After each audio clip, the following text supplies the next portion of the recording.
Bonjour, je m'appelle Kevan et aujourd'hui je vais vous raconter l'histoire de Dieu dans ma vie.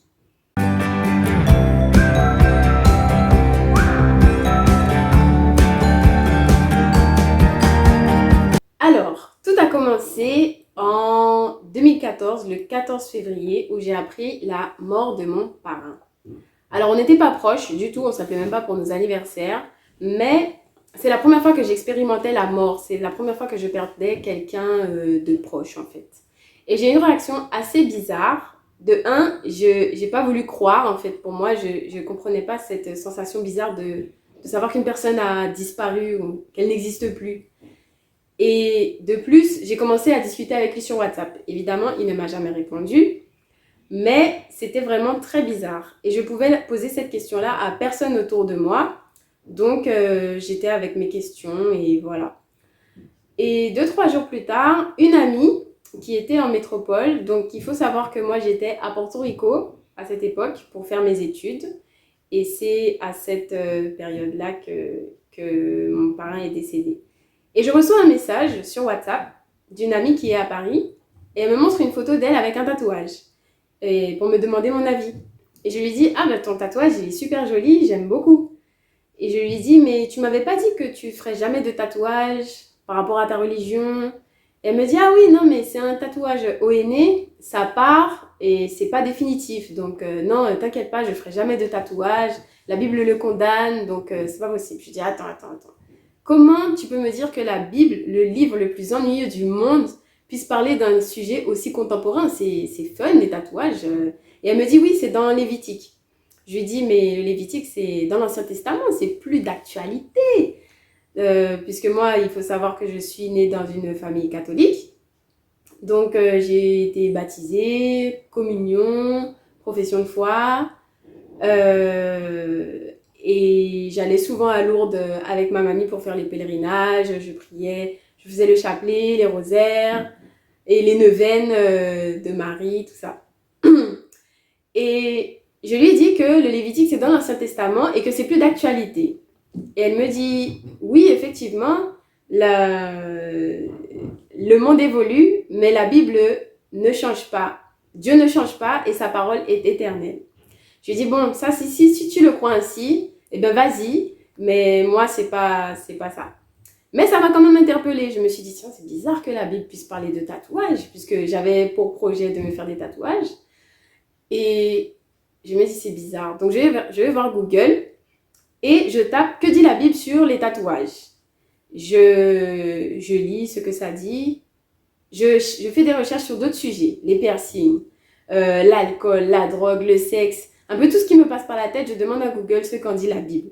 Et à un moment, je me dis, bon, je vais arrêter de demander à Google ce que dit la Bible. Je vais prendre ma Bible, on va voir ce qu'elle dit d'elle-même. Alors, je prends la Bible, je commence par le Nouveau Testament parce que j'ai toujours aimé lire.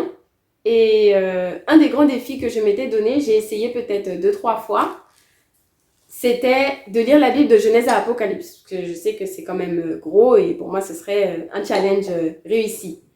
Mais je m'arrêtais toujours soit à la généalogie, soit à la description du sanctuaire. Et c'est pas ce qu'il y avait de plus intéressant. Donc pour moi, je l'avais catégorisé, mis à côté. Après 3 essais, j'ai pas réussi. Le livre le plus ennuyeux du monde. Et un jour, en allant à l'église avec ma mamie, je demandais à une dame comment on fait pour lire la Bible, puisque je n'y arrive pas. Et elle me dit, pour pouvoir comprendre l'Ancien Testament, il faut commencer par le Nouveau. Et à ce moment-là, cette phrase-là vient dans ma tête. Donc je prends la Bible et je vais dans Matthieu. Je me dis, bon, j'ai jamais vu qu'on commence un livre par la moitié, mais ça va pas me tuer. Donc je commence à lire et là, je tombe dans un bain d'amour où je suis vraiment dans un nuage en train de flotter. Je sens une paix, une joie quand je lis et je voulais dévorer la Bible en fait. Je lisais la Bible sans cesse. Dès que j'avais une pause entre 2 cours, je lisais la Bible. Avant de dormir, en me réveillant, je lisais la Bible. Je la dévorais. Et par rapport à ce que je lisais, je faisais les changements tout de suite en fait. Parce que de ce que j'ai appris dans mon éducation chrétienne, c'est qu'on ne discute pas avec ce que Dieu dit. On n'a jamais mis en pratique, hein, mais on ne discute pas avec ce que Dieu dit. Donc j'avais déjà cette révérence pour la parole de Dieu. Et quand je commençais à lire, je voyais des choses, c'était écrit noir sur blanc, il n'y a pas à discuter. Je faisais le changement tout de suite. Donc qu'est-ce qui a changé? ma manière de parler, parce qu'avant je disais beaucoup de gros mots, ma manière de concevoir mon prochain, donc être patient avec mon prochain, parler avec tendresse, pardonner aussi. Et est venu un moment, cette période de la lecture, où je tombe sur le pardon de Dieu. Et là, c'est les larmes, parce que je me dis, mais comment il peut continuer à m'aimer? Parce que je lis et je dis, mais Seigneur, j'ai fait toutes ces choses, tout ce qui est écrit là, il n'y en a pas un que j'ai pas fait. Et je pleure. Et j'accepte le pardon de Dieu, puisque la Bible me dit qu'il m'aime quand même, qu'il est prêt à me sauver et à me laver de tout ça. J'ai aussi pris conscience aussi de la valeur de mon corps, puisque avant, j'avais des relations sexuelles quand bon me semblait et avec qui ça me semblait correct de le faire. Donc voilà, donc Dieu m'a aussi appris que j'avais de la valeur et que mon corps avait de la valeur et qu'on ne donne pas à n'importe qui, n'importe quand, n'importe comment. Donc ça aussi, c'est quelque chose que Dieu m'a appris. Et après avoir reçu le pardon de Dieu, il m'a enseigné que moi aussi, je devais pardonner et demander pardon aux personnes avec qui j'avais fait du mal dans toute ma vie. Donc j'ai commencé à demander pardon à toutes les personnes à qui...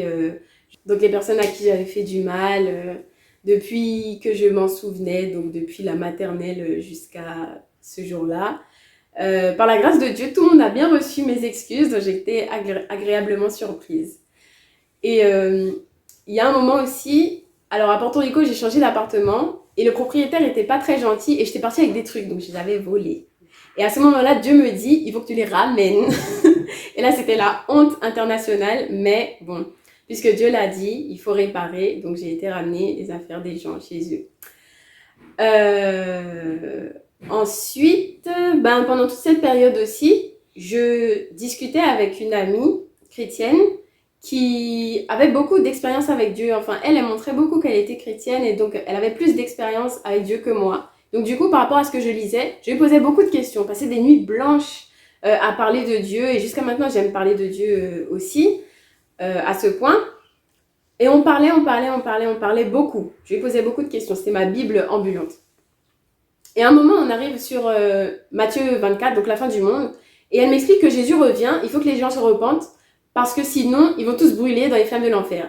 Du coup, moi, je pensais que c'est comme ça qu'il fallait évangéliser. Du coup, j'ai commencé à dire à tous mes amis sur WhatsApp, oui, repentez-vous, parce que sinon, vous allez brûler, et Jésus revient bientôt. Donc, évidemment, tout le monde m'a pris pour une folle, mais c'était pas une manière d'évangéliser avec laquelle j'étais à l'aise. Donc, du coup, je retourne voir ma copine, et je lui dis, mais je comprends ce que tu dis, je sais que c'est vrai, mais j'ai envie de parler d'un Dieu d'amour. Je sais qu'il y a le jugement, la justice, mais j'ai pas envie de parler de ça parce que j'ai pas envie que les gens aient peur de Dieu. Parce que moi-même, j'ai pas peur de Dieu. Je veux parler d'un Dieu d'amour, un grand frère à qui on peut parler, on peut se confier, qui est là, qui veut ton bien tout le temps. Elle me dit, oui, c'est bien, mais quand même, les gens, ils sont pas prêts. Jésus, il revient, il faut qu'ils sachent qu'il faut qu'ils se repentent, sinon ils vont brûler. J'ai dit, bon, d'accord. Si toi, c'est ton truc, ok, mais moi, je me sens pas à l'aise de le faire, je le fais plus. Mais on a continué à échanger, je continuais à lui poser des questions quand même et tout. Et je savais que quand j'étais en métropole, j'avais aussi une amie qui, elle parlait pas de sa foi, mais le peu où elle le faisait, elle disait, elle citait des versets. Et mon amie dont je vous parlais aussi, elle citait des versets. Ça m'impressionnait de voir que pour chaque étape de sa vie, pour chaque situation, elle avait un verset à la clé. Pour moi, ça, c'était fascinant et je voulais connaître ma Bible comme ça. Et alors, je demande aux deux, puisqu'elles étaient de deux foi différentes, je dis, mais quelle est la différence entre ta foi à toi et l'autre foi de cette autre amie-là? Et je demandais à l'autre amie, pareil, quelle est la différence entre ta foi et l'autre foi? Et elle me disait, je sais pas, moi je suis adventiste du 7e jour et je crois que eux ils vont à l'église le dimanche. Et je lui dis, oui, c'est le dimanche qu'on va à l'église. Et elle me dit, non, c'est le sabbat, c'est le samedi. Je lui dis, non, tout le monde va à l'église le dimanche, donc c'est le dimanche. Elle me dit, non, c'est le sabbat, c'est le samedi. C'est tout ce qu'elle me dit. Donc, je lui dis, bon, écoute, si toi, c'est ton truc, c'est comme tu veux. Mais moi, c'est pas ça. Mais ça m'a quand même trotté dans la tête. Et je suis retournée voir mon ami Google. J'ai fait des recherches sur quel était le vrai jour du repos, sabbat ou dimanche. Et quand j'ai fait des recherches vraiment poussée et profonde. Et quand j'ai compris que le sabbat était le vrai jour du repos, j'ai commencé à l'observer chez moi, donc à me reposer le samedi chez moi. Un jour en semaine, je suis allée dans mon ancien appartement, dans mon ancien immeuble, pour rendre visite à une dame. Et là, je tombe sur la personne qui fait le ménage, avec qui j'avais de très bons contacts. Et je lui ai dit, voilà, j'ai rencontré Jésus et maintenant, je suis heureuse. Et il me dit, ah bon? Et tu vas à l'église? Je lui ai dit non. Et il me dit, pourquoi? Je lui ai dit, moi, si je vais dans une église, il faut que ce soit une église qui est bien, avec des personnes qui sont bien, ils font des choses bien, et tout est bien. Et il me dit, écoute, tu ne trouveras jamais une église parfaite, parce que toutes les églises, toutes foi confondues, sont remplies de personnes imparfaites. Tu vas à l'église, c'est pour entendre ce que Dieu a à te dire, et ensuite, tu regardes ni à droite ni à gauche, tu rentres chez toi. J'ai dit, ah ouais, c'est vrai, tu as raison. Donc, c'est comme ça que Dieu m'a dit qu'en fait, il fallait que j'aille à l'église. Et le samedi qui a suivi, je suis sortie à la recherche d'une église ouverte le samedi pour que je puisse faire le sabbat correctement. Et je voulais pas être influencée. Donc, je suis sortie à la recherche d'une église simplement ouverte. Si c'était une église catholique, j'y serais retournée. Si c'était un temple bouddhiste ou une mosquée, peu importe, je voulais quelque chose d'ouvert le samedi pour que je puisse faire le sabbat. Donc, j'ai marché très longtemps. Toutes les églises étaient fermées. Et je trouve une église ouverte, j'y rentre. Et je demande s'ils n'ont pas d'activité, de programme pour aujourd'hui. C'était le samedi. Et ils me disent, non, il faut que tu reviennes demain parce que là, on est en train de nettoyer. Donc, je dis, mais vous avez rien aujourd'hui? Ils me disent, non, reviens demain. Donc, moi, je sors, je suis désespérée, je m'assois par terre et je commence à prier. Je dis, bon Seigneur, j'étais bien dans mon dimanche, tu m'as dérangé tout mon agenda, maintenant c'est le samedi, mais il faut que tu m'aides à trouver une église ouverte le samedi pour que je puisse observer le sabbat, le célébrer correctement. Et c'est là qu'il me rappelle effectivement cet ami-là qui est adventiste du 7e jour et qui va à l'église le samedi.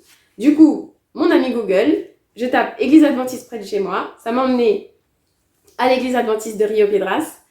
Et donc j'y suis allée. Et là, je suis arrivée, il était peut-être 12h30, donc c'était fini et tout. Donc il y a une dame qui vient m'accueillir. Elle me dit, oui, qu'est-ce que tu cherches? Je dis, je cherche une église ouverte le samedi. Est-ce que vous êtes ouvert? Et elle me dit, oui. Je dis, voilà, je suis là. Et elle m'a emmenée auprès du premier ancien qui m'a posé la même question. Et il m'a demandé comment j'ai su par rapport au sabbat. Donc je lui ai raconté tout ce que je viens de vous raconter. Et il me dit, ok, bon là, il est quand même 12h30, donc tu as un petit peu tout raté, mais si tu veux, tu peux rester. Cet après-midi, il y a des activités, il y en a qui vont dans des ateliers pour étudier la Bible, il y en a qui vont rendre visite aux malades à l'hôpital, il y en a qui vont dans les orphelinats, il y en a qui vont dans les prisons, il y en a qui vont donner à manger à ceux qui n'en ont pas. Donc c'est toi, comme tu veux, tu peux rester. Je dis, ce que je fais chez moi le samedi, c'est dormir et lire la Bible. Ici, je peux rester, lire la Bible et voir ce que vous faites. Donc, je suis restée. Je suis allée dans l'atelier où j'étudiais la Bible et c'était un foyer heureux. Et j'y suis allée, j'ai beaucoup aimé. Ensuite, le samedi qui a suivi, je suis arrivée à l'heure à l'église. Mais j'avais ma Bible en main et je disais au Seigneur, si un jour, la personne qui parle, elle dit quelque chose qui n'est pas écrit dans la Bible, moi, je pars. Et voilà, 5 ans après, je suis toujours là, à l'église adventiste du 7e jour. J'ai eu un cours sur la foi. En fait, j'ai eu un cours d'études bibliques en 20 leçons, pardon. Et quand je suis arrivée sur le thème du baptême, j'ai compris que le baptême qu'on m'avait donné, c'était pas le baptême que Dieu voulait. Et je leur ai dit, mettez-moi dans l'eau, je veux faire tout ce que Dieu dit, comme il le dit, sans chercher à tergiverser. Donc j'ai pris le baptême et voilà. Ensuite, le Seigneur m'a dit, maintenant que tu connais le message, il faut que tu l'emmènes à ta famille qui est en Guadeloupe. Donc, je lui ai dit, non Seigneur, je veux rester à Porto Rico, c'est trop bien. En plus, je suis la première et la seule adventiste de ma famille, comment ça va se passer et tout. Il me dit, t'inquiète, je m'occupe de tout. Je dis, ok, j'y vais, je laisse le message, ensuite je reviens. Il me dit, on verra. Et finalement, je suis en Guadeloupe, ça fait maintenant 4 ans. Et à fond dans la mission et pour apporter le message au plus grand nombre. Donc, que Dieu vous bénisse. Et Dieu est là et sa présence fait la différence.